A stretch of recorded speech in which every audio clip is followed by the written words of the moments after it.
Aortic dissections are basically a tear in the aorta, which is the main blood vessel in your body.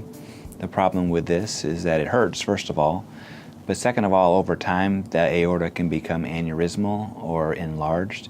And the problem with that is if it gets too big, the aorta can rupture. And so you can imagine the most important vessel in your body, if it ruptures, that's no good. So we treat aortic dissection initially, usually medically. We do that with things like blood pressure control and pain control.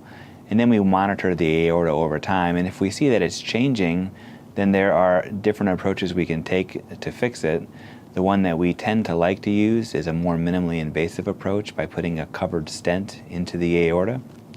And this allows us to preserve flow in that one channel in the aorta rather than going into those two channels. And over time, that aneurysmal degeneration will kind of go away.